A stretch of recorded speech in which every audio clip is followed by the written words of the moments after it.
29 number पर ध्यान दीजिए।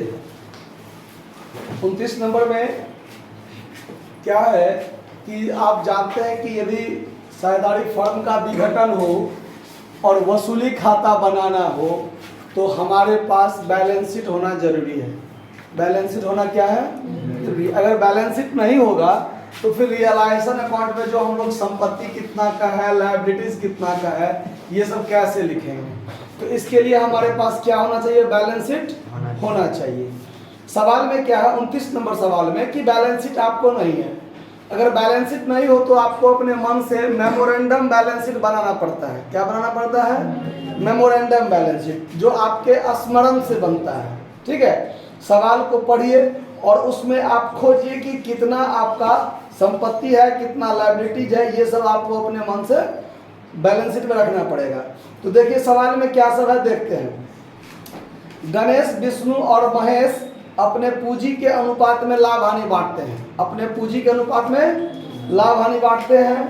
30 जून को उसका पूंजी जो है गणेश, विष्णु और महेश का 6000, 4000, 2000 है। तो ये पूंजी कहाँ लिखाता है, बैलेंस शीट के लायबिलिटी साइड में लिखाता है ना। तो लिख दीजिए कैपिटल, यहां पर लिख दीजिए कैपिटल गणेश का, विष्णु का और महेश का 6000, 4000, 2000 मिला के पूंजी कितना हो गया टोटल 12000। ठीक है, उस तिथि को फर्म का दायित्व भी 6000 का था। तो लायबिलिटी कहाँ लिखाता है, लायबिलिटी साइड में ना, यही ना, कैपिटल एंड लायबिलिटीज यही ना होता है। तो यहां लिख लीजिए क्रेडिटर्स कितना का है 6000 का, लिख लिए। उसके बाद फिर आगे है कि इसके अतिरिक्त महेश ने फर्म को 1200 का ऋण भी दिया है। मतलब महेशेज लोन लायबिलिटी साइड में आ जाएगा। यहां पर महेशेज लोन कितना का है 1200 का है। ठीक है, उसके बाद 30 जून को उन्होंने साझेदारी का विघटन कर दिया। विघटन व्यय 1200। तो विघटन व्यय बैलेंस शीट में नहीं होता है, विघटन व्यय आपको रियलाइजेशन अकाउंट में आप डेबिट साइड में रखते हैं। ठीक है, उसके बाद कहता है कि संपत्ति से 28,800 में बिकी। तो संपत्ति का बिक्री मूल्य कहाँ लिखाता है, रियलाइजेशन अकाउंट में लिखाता है। मतलब बात खत्म, लेखा पुस्तक बनाइए, यही बात कहता है ना। तो बैलेंस शीट में लिखाने वाला बात इतना ही हुआ। ये लायबिलिटी साइड में इतना आइटम लिखा गया, कैपिटल लिख लिए, क्रेडिटर, महेशेज लोन।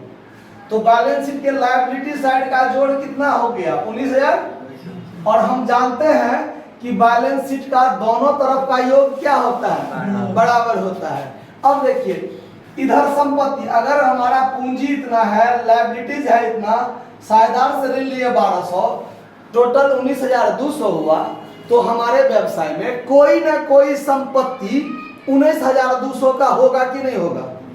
तो यहां लिख दीजिए सन्ड्री एसेट्स। अब कौन सा संपत्ति कितना का है ये बात नहीं कहा है, लेकिन बैलेंस शीट का दोनों साइड बराबर होता है ये तो हम जानते हैं। इसीलिए कोई ना कोई तो संपत्ति होगा हमारे पास 19200 का, वो लिख लिए। बैलेंस शीट मेरा बनकर क्या हो गया, तैयार हो गया। अब आपको बनाना है रियलाइजेशन अकाउंट और आगे का जो जो प्रोसेस होता है वो सारा काम आपको करना है।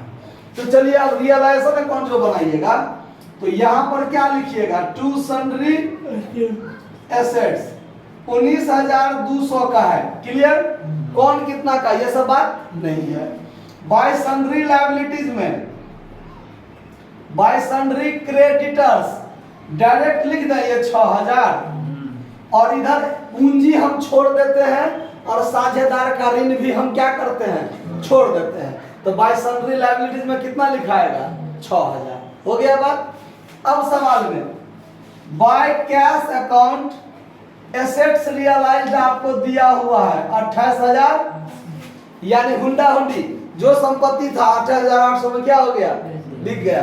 तो by cash account assets realised कितना 28,000।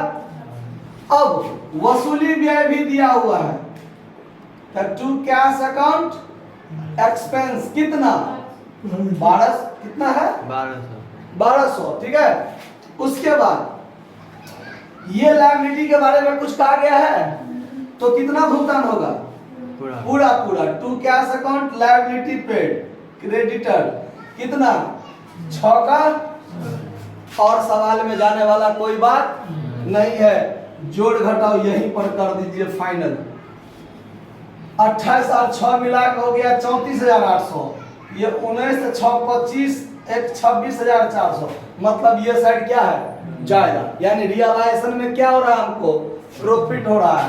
तो ये 28 से 6 34,800 34,800 और 19 से 20 6 26 26,400 घटेगा तो कितना बचेगा? 8,400। ये हो जाएगा टू पार्टनर्स कैपिटल अकाउंट। कौन सा चीज? प्रॉफिट। किसका किसका?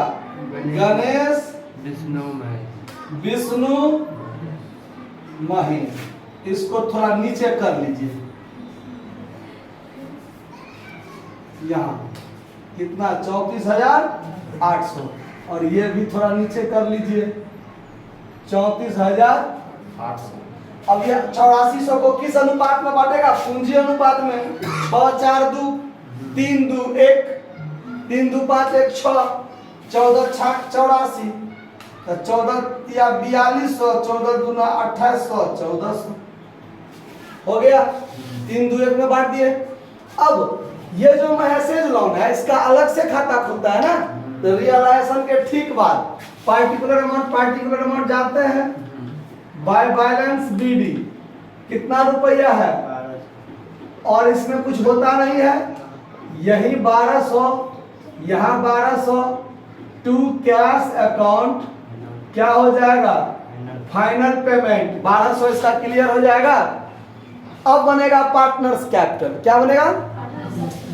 इसमें सबसे पहले क्या लिखते हैं? By balance partners capital. तीनों साझेदार का नाम है यहाँ पर 6,000 4,000 2,000। यहाँ 6,000 4,000 2,000 लिख लिए। अब पार्टनर रियलाइजेशन अकाउंट में ये जो क्या है? प्रॉफिट। ये प्रॉफिट कहाँ चला जाएगा? क्रेडिट साइड में। तो बाय रियलाइजेशन अकाउंट प्रॉफिट कितना कितना? 4200 2800 1400 4200 2800 1400 हो गया।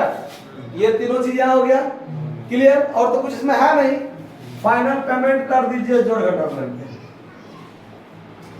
ये हो गया 10,200 6,800 3,400। तो यही चीज यहाँ भी आ जाएगा 10,200 6,800 और 3,400। इधर कुछ भी घटाने वाला है नहीं।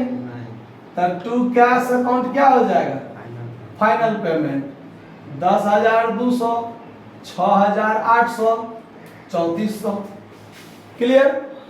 उसके बाद कैश अकाउंट बनता है। तो यहाँ पर कुछ भी टू बैलेंस बीडी लिखने लायक कैश तो बैलेंस शीट में था नहीं। ये तो क्लियर था नहीं था। तो अब यहाँ पर रुपया वसूल हुआ वो बात डायरेक्ट आ जाएगा। To realisation account assets realise 28,800। यहाँ पर देखिए 2 गो है टू कैश। तो क्रेडिट साइड में क्या गो होगा? 2 जगह बाय रियलाइजेशन अकाउंट एक्सपेंस के नाम पर 1200 और by realisation account liability paid के नाम पर 6,000। इसमें हो गया। इसमें डेबिट साइड में महेशेज लोन के डेबिट में टू कैश, तो कैश के क्रेडिट में क्या हो जाएगा? By Mahesh's loan by Mahesh's loan account कितना रुपया था? 1200। फिर ये पार्टनर्स कैपिटल का जो फाइनल पेमेंट है ये भी तो क्रेडिट में जाएगा। तो यहां लिख दीजिए bye partners capital account final payment. Ganesh का, विष्णु का और किसका? महेश का। 10,200 6,800 3,400 तो ये हो गया आपको 19 एक 20,400। अब यहाँ पर टोटल कर दीजिए, दोनों साइड क्या हो जाएगा, बराबर। बराबर हो गया तो समझिएगा सवाल पर विजय प्राप्त हो गया। इधर भी 20, 6, 26, 27, 28 और 400 400 मिला के ये 28,800। ये सवाल आपका बनकर क्या हो गया, तैयार हो गया। कहीं कोई दिक्कत किसी को, नोट कर लीजिए। धन्यवाद।